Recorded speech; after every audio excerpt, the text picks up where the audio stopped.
जो दिखता है अक्सर वो सच नहीं होता और जो सच होता है वो हमेशा दिखता नहीं। इस कहावत का अर्थ पूरी तरह से काली 5000 प्रोजेक्ट पर लागू होता है। दरअसल काली 5000 जो भारत के गुप्त हथियार के रूप में चर्चित रही है, वो एक बार फिर से चर्चा में है। हाल ही में डीआरडीओ ने इस प्रोजेक्ट को लेकर खुलासा किया है। वैसे बता दें कि इस हथियार के बारे में कहा जाता रहा है कि यह हथियार दुश्मन के सैटेलाइट और मिसाइलों को नष्ट कर सकता है, लेकिन अब डीआरडीओ ने इस पर बड़ा खुलासा कर दिया है। काली 5000 के बारे में इंटरनेट और सोशल मीडिया पर चर्चाएं थी कि यह भारत का सुपर गुप्त हथियार है जो सैटेलाइट और मिसाइलों को नष्ट कर सकता है। इसे एंटी सैटेलाइट और डायरेक्ट एनर्जी वेपन के रूप में देखा जा रहा था। लोगों का मानना था कि यह direct high energy beam generate करके दुश्मन के हाईटेक उपकरणों को दूर से ही बर्बाद कर सकता है, लेकिन हाल ही में डीआरडीओ ने इसे गलत करार दिया है। डीआरडीओ ने कहा है कि काली प्रोजेक्ट को गलत तरीके से एक गुप्त हथियार के रूप में पेश किया गया है। वास्तव में काली 5000 का प्राथमिक रूप से उद्देश्य किसी भी प्रकार का मिलिट्री या डिफेंस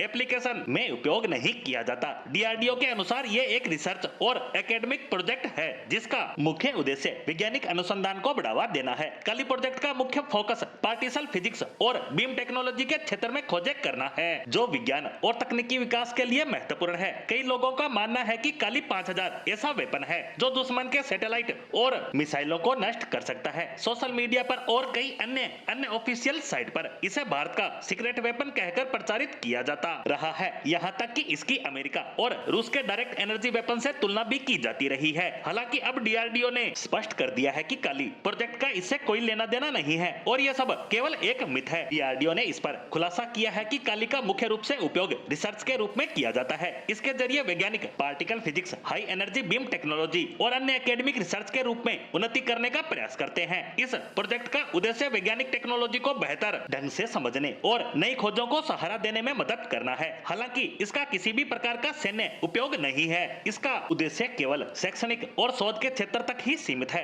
डीआरडीओ ने इस बात पर भी जोर दिया कि भले ही काली 5000 का फिलहाल मिलिट्री उपयोग नहीं है, लेकिन भारत कई अत्याधुनिक रक्षा उपकरणों पर काम कर रहा है। इसमें शामिल है मिसाइल रक्षा प्रणाली, इलेक्ट्रॉनिक वारफेयर तकनीक, लेजर आधारित डायरेक्ट एनर्जी वेपन्स। भारत लगातार अपनी रक्षा क्षमताओं को बढ़ाने के लिए नई तकनीकों पर काम कर रहा है। आने वाले वक्त में भारत का डिफेंस सेक्टर और भी मजबूत हो सकता है। आज काली भले ही कोई डिफेंस वेपन के रूप में नहीं है, लेकिन यह भारत के विज्ञान और प्रौद्योगिकी के क्षेत्र में बढ़ते कदम का प्रतीक है। भविष्य में अगर भारत को अपनी रक्षा जरूरतों के लिए ऐसे प्रोजेक्ट बनाने पड़े तो भारत उस दिशा में भी जरूर सफल होगा, क्योंकि भारत का रक्षा अनुसंधान सेक्टर आने वाले समय में और ज्यादा आधुनिक और ज्यादा आत्मनिर्भर हो जाएगा। लेकिन फिलहाल डीआरडीओ के इस स्पष्टीकरण से काली 5000 प्रोजेक्ट को लेकर बना हुआ मिथ पूरी तरह से खत्म हो जाएगा।